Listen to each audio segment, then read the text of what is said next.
ভারতের স্বাধীনতা সংগ্রাম নিয়ে আলোচনা করলেই প্রথমেই উঠে আসে বাংলার নাম। বাংলার প্রতিটা ঘরে তখন তৈরি ছিল স্বাধীনতা সৈনিক। আজকে আমাদের পর্ব এমনই কিছু সৈনিকের বীর গাথা নিয়েই। বিনয়, বাদল, দীনেশ, তিনটে নাম একসঙ্গে নেওয়া হয়। 3 নক্ষত্র, এক লড়াই, এক ইচ্ছা। আজ আমরা এই পর্বে এই বিনয়, বাদল, দীনেশ সম্পর্কেই জানব। বিনয় বসু 1908 সাল 11 সেপ্টেম্বর পূর্ববঙ্গের মুন্সিগঞ্জে তার জন্ম। তার পিতা ছিলেন রেবতী মোহন বসু, তিনি ছিলেন পেশায় ইঞ্জিনিয়ার। বিনয় প্রাথমিক শিক্ষা গ্রহণ করেন ঢাকা থেকে এবং পরে তিনি মিটফোর্ড মেডিকেল স্কুলে ভর্তি হন মেডিকেল স্টুডেন্ট হিসাবে। ম্যাট্রিক পরীক্ষায় পাশ করার পর তিনি হেমচন্দ্র ঘোষের ইনফ্লুয়েন্সে আসেন। এই হেমচন্দ্র ঘোষ নামটা খুবই গুরুত্বপূর্ণ। হেমচন্দ্র ঘোষ ছিলেন সে সময় ঢাকার খুব নামকরা সংগ্রামী। তার হাত ধরেই বিনয় বসুর মুক্তি সংঘে যোগ দেওয়া। এই মুক্তি সংঘ ছিল যুগান্তর গ্রুপেরই একটি শাখা, যেটা ঢাকায় উপস্থিত ছিল। বিনয় বসুর সংগ্রামের পথ বেছে নেওয়ায় তার মেডিকেল পড়া সম্পূর্ণ হয় না। প্রথম বিশ্বযুদ্ধের পর এই হেমচন্দ্র ঘোষ তার সংগ্রামী কার্যকলাপ সবই কলকাতায় শিফট করে দেন। তবে তিনি খুব ক্লোজলি কানেক্টেড ছিলেন এই মুক্তি সংঘের সঙ্গে। সালটা 1928, ইন্ডিয়ান ন্যাশনাল কংগ্রেসের একটি অধিবেশন হয় কলকাতায়।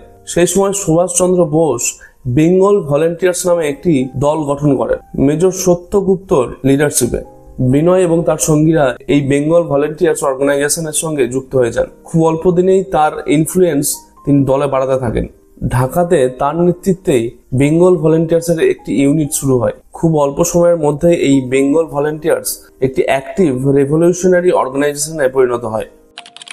এবার আসি বাদল গুপ্তর কথায়। 1912 সালে ঢাকার বিক্রমপুর গ্রামে তার জন্ম। তার অরিজিনাল নাম ছিল সুধীর গুপ্ত। এই বাদল গুপ্তের জীবনে দেশাত্মবোধ জেগে ওঠার সব থেকে বড় কারণ তিনি হলেন নিকুঞ্জ সেন। এই নিকুঞ্জ সেন ছিলেন বিক্রমপুর গ্রামের বানারীপাড়া স্কুলের শিক্ষক। এই নিকুঞ্জ সেনের ইন্সপিরেশনেই তিনি বেঙ্গল ভলেন্টিয়ার্সে নাম লেখান এবং খুব অল্প দিনের মধ্যেই তার তৎপরতায় তিনি লেফটেন্যান্ট পদে উত্তীর্ণ হন।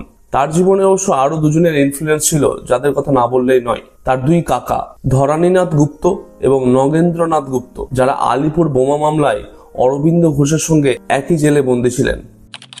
এরপর আসি দীনেশ গুপ্তের কথায়। জন্ম 6 ডিসেম্বর 1911 মুন্সিগঞ্জ জেলার যশোলঙে।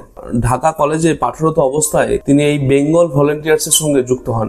এই দীনেশ গুপ্তই কিছুদিন মেদিনীপুরের লোকাল যারা রেভলিউশনারি ছিলেন বা লোকাল যারা সংগ্রামী ছিলেন তাদেরকে অস্ত্র শিক্ষা দেন, যারা পরে গিয়ে ডগলাস, পেড্ডি এবং বার্জের মতো কুখ্যাত ডিস্ট্রিক্ট ম্যাজিস্ট্রেটদের হত্যা করে। এবার আমরা আসি এই 3 সংগ্রামীকে এক করেছে যে সংগ্রামী কার্যকলাপ, সেটার কথাই।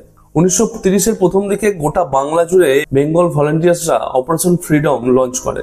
বিভিন্ন জেলে বন্দী সংগ্রামীদের উপর যে অকথ্য অত্যাচার হতো তার প্রতিবাদে এই বেঙ্গল ভলেন্টিয়ার্সরা বিভিন্ন জেলের আধিকারিকদের শাস্তি দেওয়া শুরু করে। আগস্ট 1930 বিনয় বসু ঢাকার মেডিকেল স্কুল হসপিটালে পুলিশ ইন্সপেক্টর জেনারেল লোম্যানকে হত্যা করে কলকাতায় পালিয়ে আসে। এরপর শুরু হয় বড় পরিকল্পনা। ব্রিটিশ সরকারের অফিসের হাট, রাইটার্স বিল্ডিং আক্রমণ এবং আইজি এনএস সিমসনের হত্যার পরিকল্পনা। এই অ্যাটাককে শুধুমাত্র সিমসনের হত্যার জন্য বললে হয়তো ভুল হবে। এই অ্যাটাকের একটি মূল কারণ ছিল ব্রিটিশ আধিকারিকদের মধ্যে ভয় ধরানোর। দিনটা ছিল 8 ডিসেম্বর 1930। বিনয়, বাদল, দীনেশ 3 জনে বিদেশি পোশাকে পৌঁছে যায় রাইটার্স বিল্ডিং। কলকাতার প্রিজনের আইজি এনএস সিমসনকে লক্ষ্য করে অবিরাম গুলি চালাতে থাকে। সিমসনের হত্যা হয়। তবে তাদেরকে ঘিরে ফেলে ব্রিটিশ পুলিশ। শুরু হয় গুলির লড়াই। তাদের গুলিতে ব্রিটিশ পুলিশের বেশ কিছু কুখ্যাত আধিকারিক টাইনাম, প্রেন্টিস এবং নেলসন গুরুতর আহত হয়। তবে কিছুক্ষণের মধ্যেই ব্রিটিশ পুলিশরা তাদেরকে ওভার পাওয়ার করে।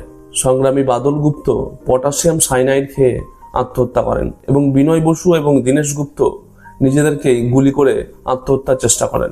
বিনয় বসু 13 ডিসেম্বর 1930-এ হসপিটালে মারা যান। দীনেশ গুপ্ত সার্ভাইভ করে, কনভিক্টেড হন এবং 7 জুলাই 1931 তার আলিপুর জেলে মাত্র 19 বছর বয়সে মৃত্যুদণ্ড হয়। বিনয়, বাদল, দীনেশ এই 3টে নাম একসঙ্গে নেওয়ার আর একটা বড় কারণ হলো এরা কোনো আলাদা আলাদা মানুষ নয়, এরা একটা বিপ্লব।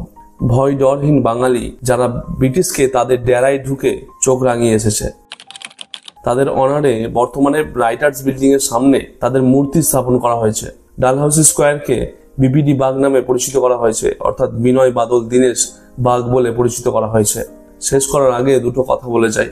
স্বাধীনতা সংগ্রাম আর বাঙালি একে অপরের সিনোনিমস। আজ আমরা যে স্বাধীনতার গান গাই তার পিছনে এরকমই কত বিনয় বাদল দীনেশের আত্মবলিদানের গল্প লুকিয়ে আছে। আগস্টের এই স্বাধীনতা লগ্নে আমরা তাদের সবাইকে স্যালুট জানাই। আজ আমাদের পর্ব আমরা এখানেই শেষ করছি।